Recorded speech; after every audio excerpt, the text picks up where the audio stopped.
The detention chamber at the Galactic Academy of Higher Knowledge was designed to humble the unruly. Its walls were smooth metal, its ceiling dim, and its single chair bolted to the floor. To most students, it was a place of shame. But today, a human occupied it. Her name was Rachel. She was 16 standard years old, still considered a child by her species. For the staff, that made her unpredictable. For the other students, it made her terrifying. Professor Zielthor had delivered the punishment personally, his voice trembling as he sealed the chamber. 3 rotations. Perhaps this will curb your human excesses. Rachel had smirked. Sure, Professor. I'll make myself comfortable. And she did. Within an hour, she'd rearranged the room.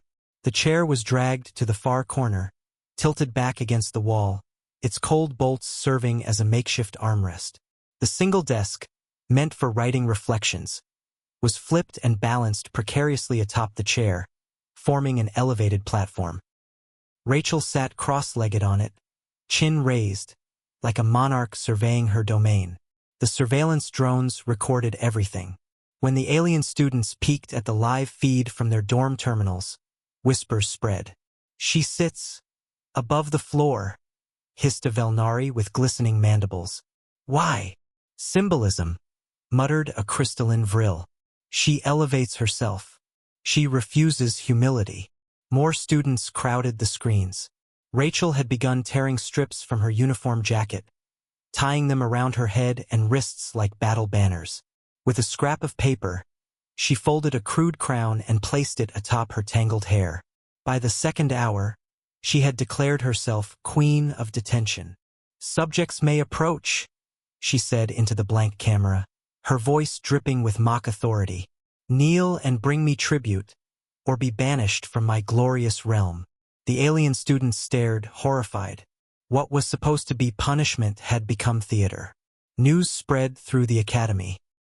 By the 4th hour, students from species that normally avoided humans were sneaking to the detention chamber's observation glass, pressing their sensory organs against it. Rachel noticed and played to her audience. "You there with the eye stalks?" "Yes, you," she said, pointing dramatically at a wide-eyed Zethary hatchling. "Fetch me a snack from the cafeteria, and I shall name you Royal Messenger." The hatchling bolted away, returning minutes later with a tray of nutrient cubes. Rachel accepted the offering, popping one into her mouth with exaggerated grace. "Delicious," she declared. "Rise, messenger. You serve the throne well." The aliens whispered among themselves. She had turned servitude into an honor. By the end of the first rotation, detention was no longer empty punishment. It was the most visited chamber on campus. Students brought shiny pebbles, discarded tools, even scribbled poems, laying them at Rachel's feet in exchange for ridiculous titles. Keeper of Snacks, Guardian of the Left Corner, High Minister of Chair Stability.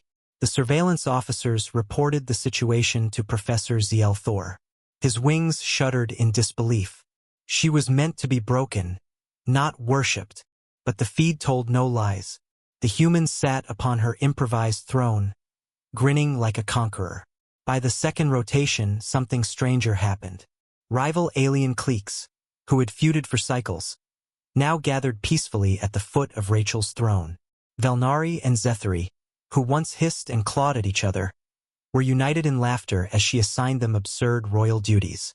When arguments flared, Rachel slammed her makeshift scepter, a broken desk leg, against the floor. "Silence in my hall. There shall be no squabbles in the Queen's court." And somehow they obeyed. The Alien Academy's leadership grew increasingly alarmed. "She exerts authority," whispered Administrator Keltris, her fronds curling uneasily.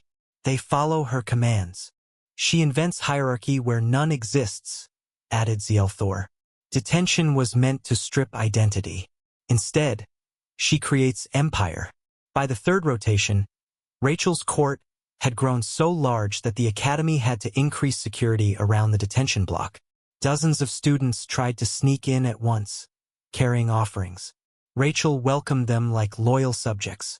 She had transformed scraps of paper into banners, doodled symbols onto the walls, and taught the aliens a human chant. All hail the Queen of Detention. The chant echoed through the halls. Zielthor was livid. This must end. She undermines discipline. But the dean of the academy, an ancient being older than most civilizations, merely watched the feed in silence. His 6 eyes blinked slowly. Do you not see it, Zielthor? This is why humans are feared. Lock them away, and they will build kingdoms in their cages. Deny them freedom, and they will make freedom out of scraps. On the screen, Rachel laughed as she held court, surrounded by students of species that had never before cooperated. Her influence spread faster than any doctrine. She is only a child, the dean said softly, and already she bends worlds to her will. When the detention finally ended, Rachel strutted out of the chamber with her paper crown tilted proudly. A procession of alien students followed, chanting her ridiculous titles, carrying the royal scepter and banners. Rachel winked at the stunned faculty. Best detention ever.